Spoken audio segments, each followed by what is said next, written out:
Tennis star Novak Djokovic has arrived in Dubai after being deported from Australia. His departure marks the end of his hopes of defending his Australian Open title, and the prestigious tournament has now already begun. In a brief statement, the Serb stated he was deeply disappointed and that he will take time to recuperate before making further comments. His home country supported him throughout the ordeal. President Aleksandar Vučić even said he felt the star had been harassed.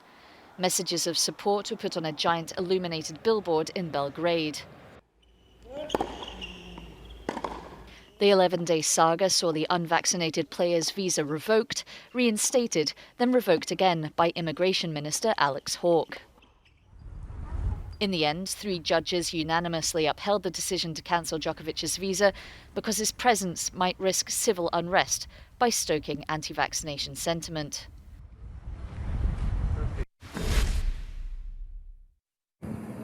US President Joe Biden has called a hostage-taking incident at a synagogue in Texas on Saturday an act of terror. The FBI identified the assailant as a 44-year-old British citizen named Malik Faisal Akram.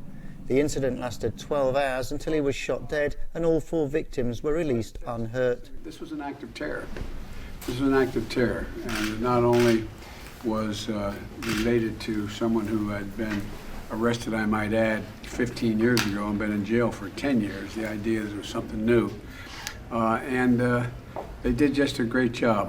In a tweet, British Foreign Minister Liz Truss also condemned the hostage-taking, writing, "We stand with the US in defending the rights and freedoms of our citizens against those who spread hate." The suspect's motive is unknown, but he appeared to be seeking the release of a convicted terrorist. Law enforcement officials are investigating if he was listed on terrorist databases or had mental health issues. Police in England are helping and have arrested 2 people in Greater Manchester.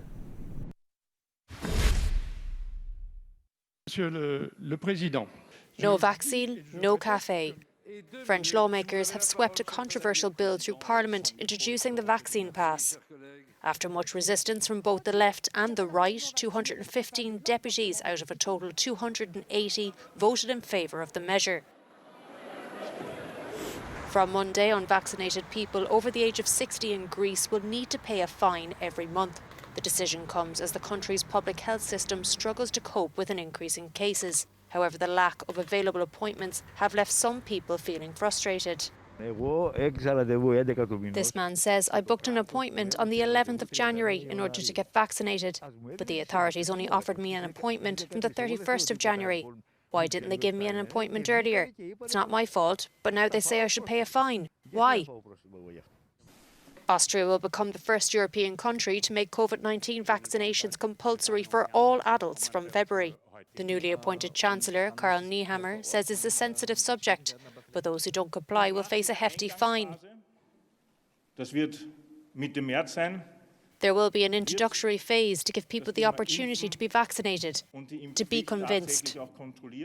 Meanwhile, thousands of people marched peacefully through the Dutch city of Amsterdam on Sunday to protest the government's coronavirus lockdown measures. While the country has been under strict lockdown since December 19th, non-essential stores can now reopen.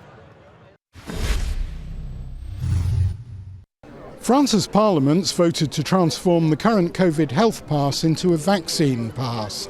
This means that to go to a cafe like this one, a restaurant, a cinema, or to take a train, you'll have to prove that you're vaccinated. Showing a negative test or proof of a recent infection will no longer be enough. The change is expected to take effect later this week. It comes after 2 weeks of wrangling in Parliament, including a row over whether giving restaurants the power to check their customers' IDs breaches civil liberties.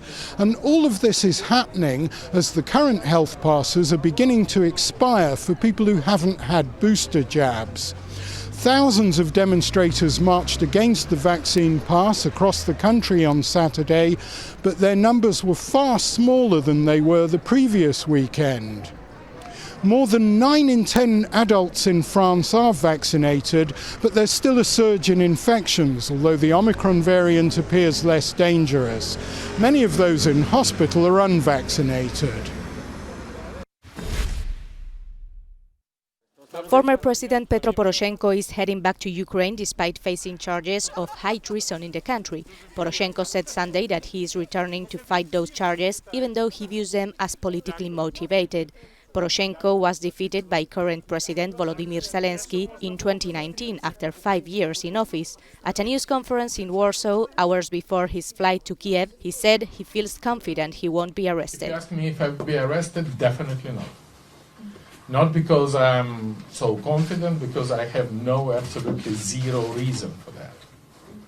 And I hate the idea, and I think that Zelensky make a shoot in their legs, that at the current situation, Zelensky will do these things. But once again, I return to Ukraine to fight for Ukraine, not to fight with Zelensky. Poroshenko fled Ukraine in December 2021 after being accused of helping pro-Russian separatists sell coal to Kiev. If convicted, he faces up to 15 years in prison.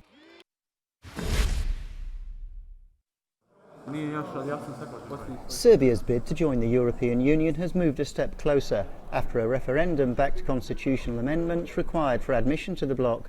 Just over 60% of voters in the Balkan nation opted to approve a constitutional amendment to depoliticise the election of judges and prosecutors. The government stressed the change was needed to strengthen the rule of law through an independent judiciary. With this result, we've sent a very positive message to the world. I believe that in the coming period we'll manage to develop something for our country regarding further democratisation. I think we did a good thing for our country. In a country where the judiciary is widely seen as corrupt and politically controlled, the result's been hailed by the European Union, the US and some other Western countries as a step in the right direction. However, some critics at home say the changes don't go far enough.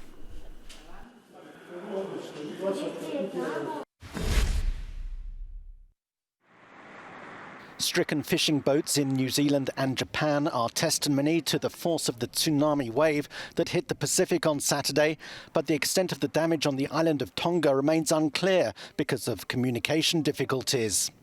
The New Zealand embassy in Nuku'alofa has been a rare source of news.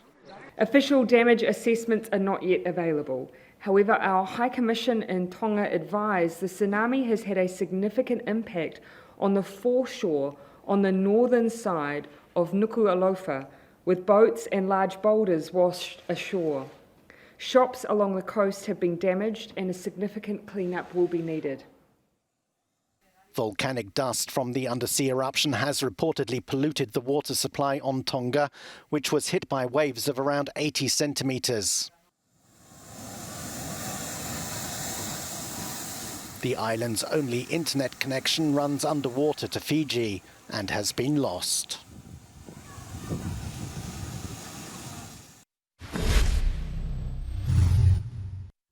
Who are the contenders to win the Australian Open? Now that the men's number one Novak Djokovic will no longer compete, who may take his title? The Spaniard Rafael Nadal is starting his 20th season and hasn't won the tournament since 2009. Russian player Daniil Medvedev is currently ranked world number 2 by the Association of Tennis Professionals. The 25-year-old was also the runner-up at last year's tournament. World number 3 and Olympic gold medalist Alexander Zverev is looking to get his first Grand Slam. Greek player Stefanos Tsitsipas is the third youngest player in the top 10. He has already made records by becoming the highest-ranked Greek player in history. As for the female players, singles world number 1 Ashley Barty is keen to take the title. She has promised to give it her best crack. And finally, defending champion Naomi Osaka, the 4-time Grand Slam champion and the first Asian player to hold the number 1 ranking, will be looking to retain the title.